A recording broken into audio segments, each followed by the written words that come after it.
എഴുതുക എന്നുള്ളത് ഒരു നിയോഗമാണ്.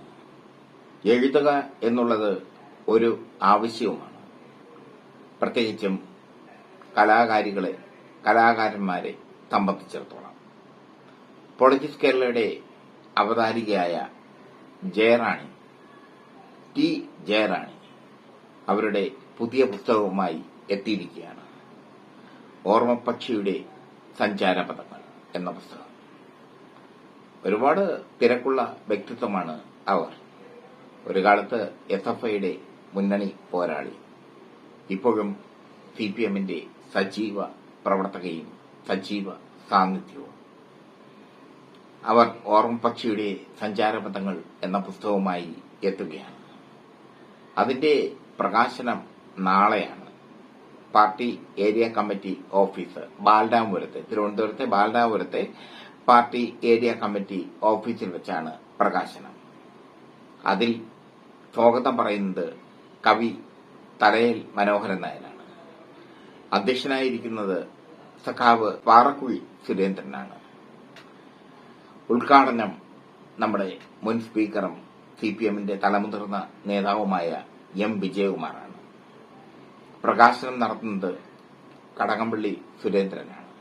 സഖാവ് കടകംപള്ളി സുരേന്ദ്രൻ. പുസ്തകം സ്വീകരിക്കുന്നത് CK ഹരീന്ദ്രൻ MLA ആണ്. ആശംസകൾ പറയുന്നത് T. ഗോപകുമാർ അടക്കമുള്ള പ്രമുഖരാണ്. T. ഗോപകുമാർ, ഉണ്ണിക്കുട്ടൻ അടക്കമുള്ള പ്രമുഖർ. എന്തായാലും ജയറാണിയുടെ ഈ പുസ്തകത്തിന് ഒരുപാട് തലങ്ങൾ ഉണ്ടാകട്ടെ. ഈ പുസ്തകം ഒരുപാട് ചർച്ച ചെയ്യട്ടെ എന്ന് പൊളിറ്റിക്സ് കേരള ആശംസിക്കുന്നു. ആ ആശംസകൾ ജയറാണിക്ക് കൈമാറുകയും ചെയ്തു. പൊളിറ്റിക്സ് കേരള പ്രേക്ഷകർക്ക് സ്വാഗതം. പ്രിയപ്പെട്ട പൊളിറ്റിക്സ് കേരള പ്രേക്ഷകരെ, നിങ്ങൾ ഏവരും എന്റെ പുസ്തകങ്ങൾ ഇറങ്ങുമ്പോൾ അനുഗ്രഹിക്കുകയും എന്റെ പുസ്തകങ്ങൾക്കുള്ള എല്ലാ സഹായവും സപ്പോർട്ടും നൽകുകയും ചെയ്യുന്നവരാണ്. ഈ അവസരത്തിൽ ഞാൻ നിങ്ങളോട് പറയാൻ ആഗ്രഹിക്കുന്നത്, ഈ വരുന്ന 21/9/24 ശനിയാഴ്ച 3 മണിക്ക് എന്റെ അടുത്ത പുസ്തകമായ ഓർമ്മപ്പക്ഷിയുടെ സഞ്ചാരപഥങ്ങൾ പ്രകാശനം ചെയ്യുകയാണ്.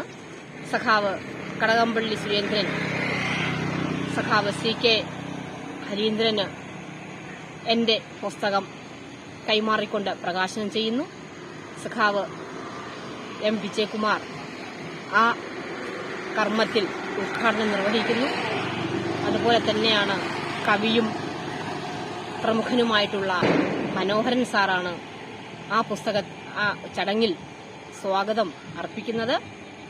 ഒപ്പം ആ പുസ്തകത്തിന്റെ വിലയിരുത്തൽ നടത്തുന്നത് കവിയും ജേർണലിസ്റ്റുമായിട്ടുള്ള KN ഷാജികുമാറാണ്.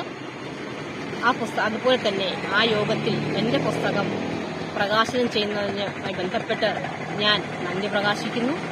നിങ്ങൾ പ്രിയപ്പെട്ട പ്രേക്ഷകർ ഇതുവരെ എനിക്ക് നൽകിയിട്ടുള്ള എല്ലാ പരിഗണനയും ഈ അവസരത്തിലും ഞാൻ പ്രതീക്ഷിക്കുന്നു. എല്ലാവരെയും ഹാർദവുമായി ആ പുസ്തക പ്രകാശന ചടങ്ങിലേക്ക് ക്ഷണിക്കുന്നു.